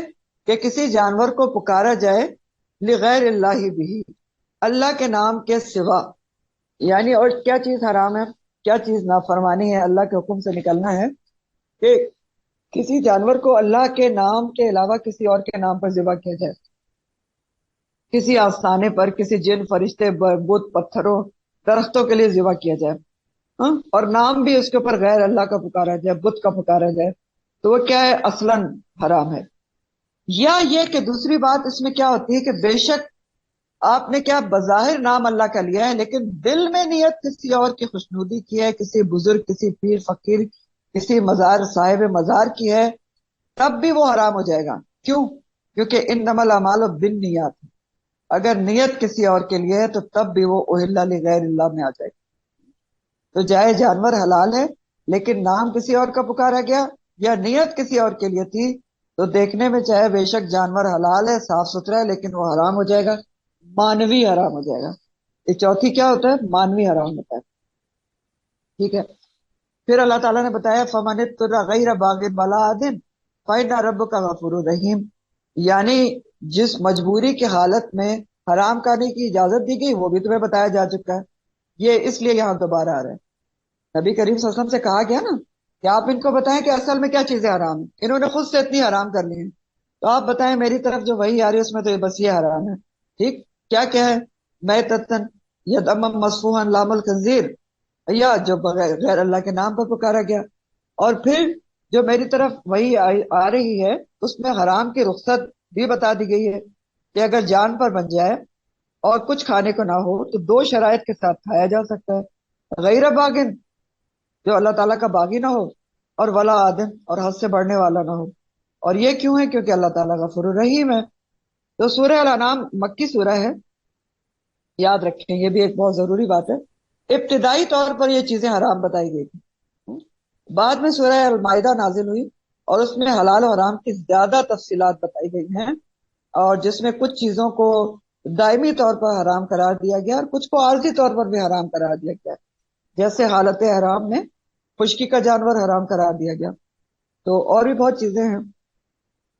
پھر اس کے علاوہ وہ جانور بھی حرام ہیں جو یہاں پر بتائے جا رہے ہیں، جو ہمیں وحی کے ذریعے، وحی غیر مطلوب کے ذریعے پتہ چلتے ہیں، یعنی حدیث کے ذریعے پتہ چلتے ہیں، وہ بھی حرام ہے۔ جیسے بخاری کی حدیث میں آتی بتایا گیا ہے کہ کچلی والے جانور جن کے آگے کے دو نوکیلے دانت ہوتے ہیں اور وہ ان سے شکار کرتے ہیں، شیر، چیتا، بھیڑیا وغیرہ، تو وہ بھی حرام ہے، جن کو ذوناب کہا جاتا ہے۔ اور حدیث کے مطابق وہ پرندے جو پنجے سے شکار کرتے ہیں، عقاب اور باز وغیرہ، گدھ، تو وہ بھی حرام ہے۔ خلاصہ یہ ہے کہ آپ مشرکین کو بتا دیں کہ تم نے خود سے جو حلال حرام کے قوانین بنا لیے ہیں، یہ حلال اور وہ حرام ہے، معیرہ صاحبہ وغیرہ بنا لیے، تو مجھ پر تو جو وہی الہی کتاب نازل ہو رہی ہے اس میں ایسی کوئی بات نہیں بتائی گئی سوائے ان حرام چیزوں کے جو میں تمہیں بتا رہا ہوں۔ تم نے پتہ نہیں کہاں سے یہ ساری شریعت سازی کر لی ہے۔ تو آپ دیکھیں اللہ تعالیٰ بار بار حلال و حرام کی وضاحت کر رہے ہیں، کیوں؟ کیونکہ دین کی تکمیل ہو رہی ہے، خود ساختہ رسومات کا خاتمہ کیا جا رہا ہے، کیونکہ آپ کے بعد کوئی نبی نہیں آنا، کوئی کتاب نہیں اترنی، اس لیے تفصیل سے آپ کے ذریعے حرام اور حلال کو کھول کے بتایا جا رہا ہے، خود ساختہ طوق اور بیڑیاں اتاری جا رہی ہیں، بتایا جا رہا ہے مسلمانوں کو، وضاحت کی جا رہی ہے کہ ان کی باتوں میں نہ آنا۔ حلال اور حرام اللہ تعالیٰ نے آپ کو کلیئر کٹ کھول کر بتا دیا ہے، جس طرح سورہ الاعراف آیت نمبر 157 میں آتے ہیں، الاعراف 157 ہے کہ وَيُحِلُّ لَهُمُ الطَّيِّبَاتِ وَيُحَرِّمُ عَلَيْهِمُ الْخَبَائِثَ وَيَضَعُ عَنْهُمْ إِصْرَهُمْ وَالْأَغْلَالَ الَّتِي كَانَتْ عَلَيْهِمْ۔ وَيُحِلُّ لَهُمُ الطَّيِّبَاتِ، نبی کریم صلی اللہ علیہ وسلم کے لیے کہا جا رہا ہے وہ حلال کرتے ہیں تمہارے لیے طیبات کو، وَيُحَرِّمُ عَلَيْهِمُ الْخَبَائِثَ، اور ان کے اوپر خبائث کو، ناپاک کو حرام کرتے ہیں، وَيَضَعُ، اور وہ اتار دیتے ہیں، عنہم ان کے اوپر سے، إِصْرَهُمْ وَالْأَغْلَالَ، ناجائز جو توق اور اغلال اور بیڑیاں اپنے اوپر ڈالی ہوئی تھیں خود ساختہ شریعت کی، وہ اتارتے ہیں، ٹھیک ہے، شریعت کے جو بیکار کے بوجھ ڈالے ہوئے تھے تو وہ سب آپ نے دور کر دیا آپ کی شریعت میں آ کے۔ تو اگر ہم دیکھیں تو قرآن اور حدیث سے ہمیں مکمل حلال اور حرام کی رہنمائی ملتی ہے، کچھ چیزیں قرآن نے بیان کی ہیں، کچھ حدیث کے ذریعے ہمیں پتہ چلتی ہیں۔ تو یہاں جو کہا گیا نا کہ اس کے علاوہ مجھے کچھ حرام نہیں ملتا، تو جب یہ آیت نازل ہوئی تھی، دوبارہ آپ کو ایکسپلین کر رہی ہوں، اس وقت تک یہی چیزیں حرام تھیں، لیکن بعد میں قرآن کی دوسری آیات اور حدیث سے ہمیں مزید وضاحت ملی، کچھ اور چیزیں حرام کی گئیں، جیسے آپ کو بتایا میں نے، پرندے کچھ جو ہیں جو پنجوں سے شکار کرتے ہیں، جو ذوناب ہوتے ہیں وہ، اور جیسے کچھ حالت حرام وغیرہ میں حرام۔ پھر اللہ تعالیٰ فرماتے ہیں کہ وَعَلَى الَّذِينَ، اور ان لوگوں کے اوپر ہادو جو یہودی بن بیٹھے، خود سے یہودی بن بیٹھے، حرمنا حرام کر دیا ہم نے، کل ذی ظفر، ہر ناخن والا، ہر ناخن والے جانور حرام کر دیا۔ تو ظفر کہتے ہیں ناخن کو، چاہے انسان کا ہو یا جانور کا ہو۔ اور کیا حرام کر دیا یہودیوں پر؟ وَمِنَ الْبَقَرِ وَالْغَنَمِ، اور گائے میں سے اور بکری میں سے حرمنا حرام کیا ہم نے علیہم ان پر شہومہما ان دونوں کی چربیاں حرام کر دیں. شہوم جو ہے وہ شہم کی جمع ہے. ٹھیک ہے. تو گائے اور بکری کی جو چربی ہے وہ ان دونوں کی چربیوں کو حرام کر دیا گیا یہودیوں کے اوپر. الا ما حملت مگر جو اٹھائی ہوئی ہو ظہورہما ان دونوں کی پیچھے اول ہوایا یا آتے او مختلط بعظم یا جو مل جائے ساتھ ہڈی کے. ٹھیک. اب کیا کیا حرام کیا گیا یہودیوں کے اوپر جو یہودی بن بیٹھے؟ ان پر ہر ناخن والا جانور حرام کیا گیا. ناخن والا جانور کس کو کہتے ہیں؟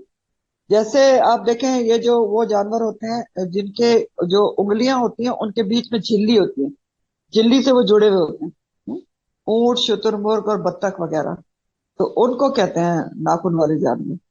تو یہ والے جانور جو ہیں وہ یہود پر حرام کیے گئے تھے اور ان پر چربی بھی حرام کی گئی تھی گائے اور بکری کی، سوائے اس چربی کے جو ہڈی یا اتڑیوں یا پیٹوں پر لگی ہو جس کو الگ کرنا مشکل ہو. اور یہ چیزیں کیوں یہودیوں پر حرام کی گئی تھیں؟ ذالک جزیناہم ببغیہم، یہ بدلہ دیا تھا ہم نے ان کو ان کی سرکشی کی وجہ سے، بغی کی وجہ سے. اور انا بے شک ہم لصادقون، البتہ ہم سچوں میں سے ہیں. اب یہ بات کیا کہی جا رہی ہے؟ کچھ سمجھ آ رہی ہے؟ یہاں پر دراصل اللہ تعالیٰ خبر دے رہے ہیں، ایک انفارمیشن دی جا رہی ہے کہ یہود اپنے اس دعوے میں جھوٹے ہیں کہ جو وہ کہتے ہیں کہ وہ یعقوب علیہ السلام کی پیروی میں اونٹ کا گوشت نہیں کھاتے. آپ یہ بات پیچھے پڑ چکے ہیں نا کہ وہ کہتے تھے کہ یعقوب علیہ السلام نے اپنے اوپر اونٹ کا گوشت اور دودھ حرام کیا ہوا تھا تو یہ شریعت تھی اور ہم بھی نہیں کھاتے. تو اللہ تعالیٰ ان کے اس دعوے کو غلط ثابت کر رہے ہیں، کہہ رہے نہیں وہ جھوٹے ہیں. ان کو وہ یعقوب علیہ السلام کی پیروی میں انہوں نے یہ چیزیں حرام نہیں کی تھیں بلکہ ہم نے ان کے اوپر حرام کی تھی. اور کیوں کی تھی؟ ان کی سرکشی کی وجہ سے، ان کی غلط حرکتوں کی وجہ سے. سورہ النساء آیت نمبر 160 میں بھی آپ نے پڑھا تھا، نساء 160، وَبِظُلْمٍ مِّنَ الَّذِينَ هَادُوا حَرَّمْنَا عَلَيْهِمُ الطَّيِّبَاتِ أُحِلَّتْ لَكُمْ. ان کے ظلم کی وجہ سے جو لوگ یہودی بن بیٹھے ہم نے ان کے اوپر حرام کر دی تھی طیبات جو ان کے اوپر حلال تھیں. تو اب یہ کیا ہوا تھا؟ آپ دیکھیں اصل میں پتہ ہی چلتا ہے سورہ آل عمران کی آیت نمبر 93، اس میں بھی آپ نے ایسی بات پڑھی تھی کہ سورہ آل عمران کی آیت نمبر 93 تھی کہ کل الطعام کانا حل لبنی اسرائیل، ہر کھانے بنی اسرائیل پر حلال تھے، الا ما حرم اسرائیل علی نفسہ، سوائے اس کے جو خود سے اسرائیل یعنی یعقوب علیہ السلام نے اپنے اوپر حرام کر لیا تھا خود سے، من قبل ان تنزل التوراۃ، اس سے پہلے کہ جب تورات نازل نہیں ہوتی. تو پھر کہا گیا تھا قل فاتوا بتورۃ، ان سے کہو کہ تورات لے کر آؤ، فتلوہا، پھر پڑھو اس کو، ان کنتم صادقین. تب ہوا کیا تھا؟ اصل میں ان آیات پہ آپ غور کریں نا، سورہ آل عمران، سورہ نساء کی ان آیات پہ اور اس آیت پہ، تو یہ پتہ چلتا ہے کہ بنیادی طور پر یہی چیزیں جو شریعت محمدی میں حرام ہیں وہ انیشیلی بنی اسرائیل پر بھی وہی حرام تھے. پھر سورہ آل عمران میں اللہ تعالیٰ نے فرمایا کہ ان بنیادی چیزوں کے علاوہ باقی تمام چیزیں بھی بنی اسرائیل پر حلال تھیں.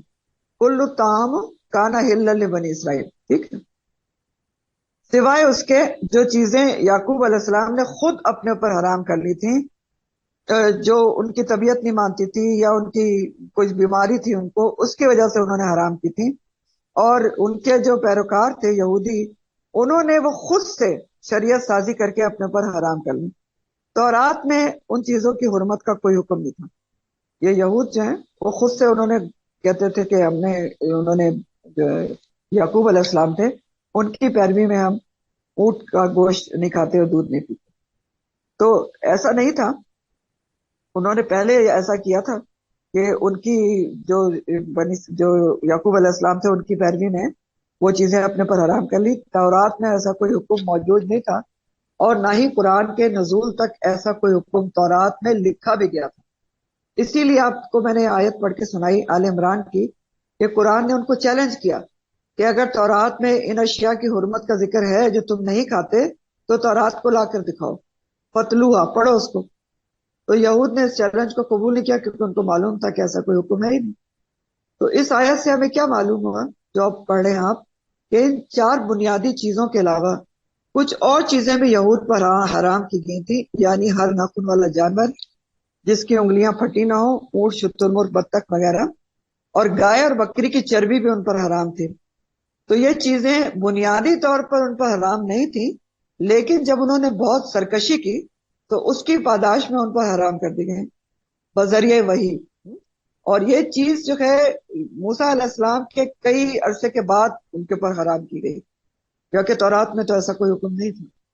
تو یہ پتہ چلتا ہے کہ کوئی بات کے نبی تھے جن کے اوپر بذریعہ وحی ان کی سرکشیوں کے بنیاد پر یہ چیزیں ان کے اوپر حرام کر دی گئی۔ ٹھیک ہو گیا؟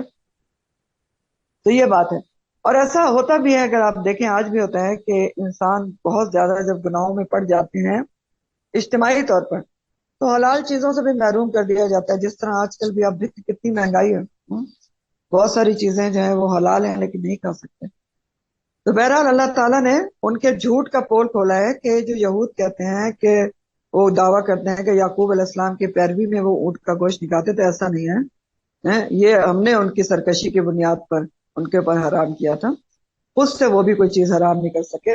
وَإِنَّا لَصَادِقُونَ، اور بے شک ہم البتہ سچوں میں سے ہیں، یعنی جو ہم کہہ رہے ہیں وہ بات سچی ہے کہ بطور سزا ان کے اوپر یہ چیزیں حرام کی گئی تھی۔ فَإِن كَذَّبُوكَ، پھر اگر وہ جھٹلا دیں آپ کو، فَقُلْ رَبُّكُمْ، تو کہہ دیجئے کہ تمہارا رب ذو رحمہ، واسعہ، بہت وسیع رحمت والا ہے۔ وَلَا يُرَدُّ، اور نہیں پھیرا جا سکتا، بَأْسُهُ، عذاب اس کا، عَنِ الْقَوْمِ الْمُجْرِمِينَ، مجرم قوم سے۔ پھر اگر وہ آپ کو جھٹلائیں، کون جھٹلائیں؟ جن کو بھی حرام اور حلال کا قاعدہ بتایا جا رہا ہے کہ حلال اور حرام صرف اللہ کے اختیار میں ہے، وہ اگر بات کو نہیں مانتے، چاہے وہ اس دور میں ہو یا کسی بھی دور میں ہو، نہ مانے تو آپ کہہ دیں کہ تمہارا رب وسیع رحمت والا ہے، اس کی رحمت وسیع ہے کہ وہ تمہیں مہلت دے رہا ہے کہ تم مان جاؤ، ہاں تم توبہ کر لو، ورنہ وہ اگر عذاب دینا چاہے تو کوئی مجرم قوم سے اس کے عذاب کو پھیر نہیں سکتا، کسی کی طاقت نہیں کہ اس سے عذاب کو ٹال دے۔ یہ کہا جا رہا ہے بچ کے نہیں جا سکتا کوئی، اگر اللہ تعالیٰ کے حلال کو حرام کر لے اور حرام کو حلال کر لے۔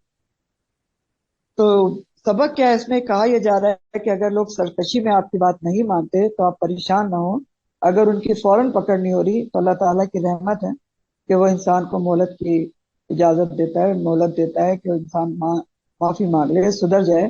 لیکن پھر بھی اگر انسان نہ رجوع کرے، نہ سدھرے، تو پھر اللہ تعالیٰ مجرموں کو سزا دینے کا فیصلہ کر لیتا ہے، اور پھر اس کے عذاب کو کوئی ٹال نہیں سکتا، اور پھر عذاب کسی صورت میں بھی آ سکتا ہے، کوئی بھی صورت ہو سکتی ہے، کمر توڑ، مہنگائی، بیماری، کچھ بھی ہو سکتی ہے۔ پھر اللہ تعالیٰ فرماتے ہیں سَيَقُولُ الَّذِينَ أَشْرَكُوا، ان قریب کہیں گے وہ لوگ جنہوں نے شرک کیا، لو شاء اللہ، اگر اللہ چاہتا، ما اشرکنا، تو نہیں شرک کرتے ہم، ولا آباؤنا، اور نہ ہمارے آباء و اجداد شرک کرتے، ولا حرمنا، اور نہ حرام کرتے ہم، من شیء، کوئی بھی چیز۔ ٹھیک، اللہ تعالیٰ پیشن گوئی کر رہے ہیں کہ آپ ان کو کتنا بھی سمجھا لیں، اتنے دلائل دے دیں حلال و حرام کے، لیکن یہ ہٹ درم قسم کے لوگ ہیں، انہوں نے طے کیا ہوا ہے کہ یہ نہیں مانیں گے، تو یہ سب کچھ سن کے سمجھ کے بھی پھر کیا کہیں گے؟ یہ توجہ نکال لائیں گے، اور ایسا ہی انہوں نے کیا بھی کہ مشرکین نے سب کچھ سن کے سمجھ کے کیا کہا، پھر بھی نہ مانے، ایک اور بیتکی بات نکال رہا ہے کہ اگر اللہ چاہتا تو ہم شرک نہ کرتے، یعنی یہ اللہ کی چھوٹ ہے نا، اللہ چاہ رہا ہے تو ہم کر رہے ہیں، نہیں چاہتا تو نہ کرتے، نہ ہمارے آباء و اجداد کرتے۔ تو یہ بھی ایک انسان کی ایک عادت ہوتی ہے کہ وہ اپنی کمی کوتاہی قصور کا اعتراف کرنے کے بجائے اسے دوسرے کے سر پر تھوپنا چاہتا ہے اور خود بری الذمہ ہونے کی کوشش کرتا ہے۔ یہ انسان کی نفسیات ہے، اور اکثر تو آپ یہ بھی دیکھتے ہیں کہ اپنا غلطی کا الزام جو ہے وہ اللہ تعالیٰ پر بھی تھوپ دیا جاتا ہے، اور اپنی غلطی کا بوجھ اللہ تعالیٰ پر ڈال دیا جاتا ہے، کہتے ہیں جی اللہ کی مشیت یہی تھی اور اللہ ہی چاہتا یہی تھا۔ تو مشیت کو ڈھال بنانے والے یہ بھول جاتے ہیں کہ اللہ کی رضا اور اللہ کی مشیت میں بہت زیادہ فرق ہے۔ یہ غور سے سننے کی بات ہے، ایک ہوتی ہے اللہ کی رضا اور ایک اللہ کی مشیت اور حکمت ہوتی ہے، اس میں فرق ہے۔ اللہ کی رضا کیا ہے؟ چاہت کیا ہے؟ اللہ چاہتے یہ ہیں، رضا یہ ہے کہ ہر کوئی ان کا فرما بردار بن جائے، اپنے اختیار اور ارادے کو استعمال اللہ کی رضا مندی میں کرے، اور شکر و شرک و معصیت سے بچ جائے، یہ ہے اللہ کی رضا۔